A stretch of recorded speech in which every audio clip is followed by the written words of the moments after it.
Hello, this is Robert Dakota with Worldviews Media, and I'm here with Dan Rodgers, who's going to be one of the speakers this weekend at the virtual hangout. Many of you may not know of his work, and he's giving me a little brief overview right now, and I thought you would really enjoy it. So take it from there, Dan. Pick up where you were before. This is really fascinating stuff you're talking about. Okay, thanks, Robert. Yeah, a real brief kind of overview here. I'm opening the door to one that I stepped through over the last 15 years about an ancient science called Sankhya, which is the core of some of the Vedic texts. And so what you see here is the length of time that this body of work existed, going back over 32,000 years, originally developed by Maharishi Kapila and brought to us more recently in the 1900s with Swami Vivekananda and Lokmanya Tilak, who figured out, based on celestial positioning, where and when these texts could have been created, and it puts them back at the 32,000 year time frame, and the Arctic as the origin, meaning the Arctic was the center of civilization back in that time frame.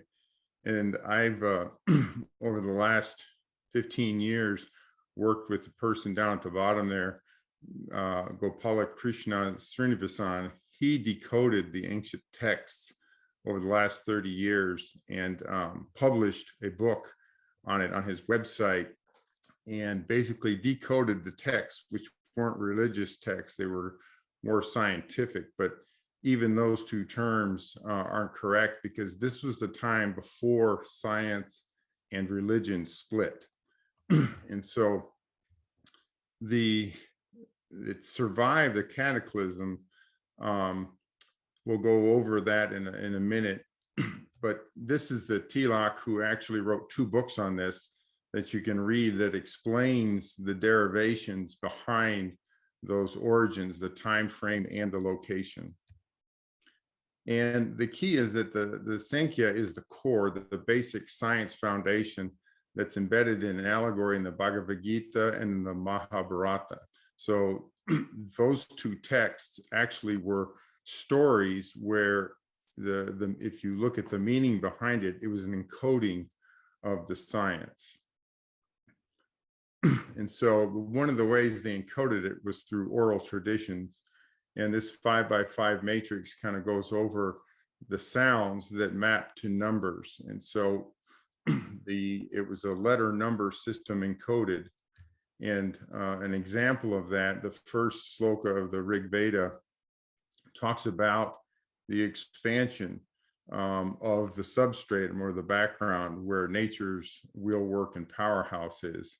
And if you look at that number there, that's basically the expansion of light per cubic yard in 1 unit time cycle. So very sophisticated knowledge that was over 32,000 years old. Wow.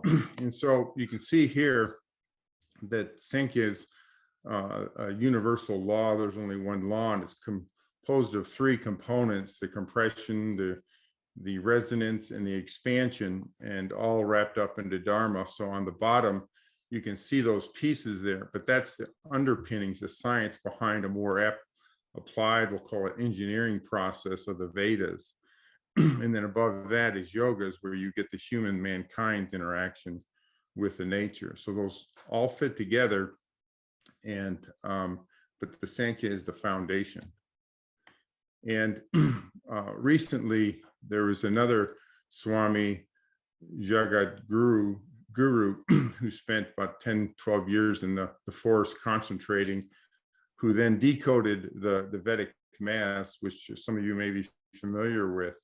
But that's another example of the rich meaning behind that. So it's the lost science of the Vedas is being brought back recently. And then if you really look at what we call modern quantum physics, here are all the key people in it. We've got Niels Bohr and Schrodinger, Einstein, Feynman, they all reference this Vedic text. And so my opinion is they knew more about the reality than what they were allowed to say. And even going back to Pythagoras and Plato, where all is number, the first academies, on into Newton. Newton knew more than just what we call the Newtonian physics, and then of course Tesla. And so it has had a big impact on people over the ages. And so this is the book. You can find it online, but in Sanskrit, Sankhya means the logic of counting. So basically this starts from 1 + 1 = 2 and moves on through any physical constant or process. So all the conundrums are eliminated with this science. And so there's a link to it. And this is really the title of the presentation. If the question is, can one understand Sankhya easily, is asked, the answer is even a child can, but an adult would have to give up his preconceived notions first. So that's a quick preview of it. It's really a conceptual leap that you have to make. The math is easy once you get the concepts down. So that's a brief introduction. Wow, that's great. Thanks, Dan. I'm going to put this up and share it with some friends, and we're really looking forward to seeing you this weekend on December 18th. Thank you so much. Great. Thank you.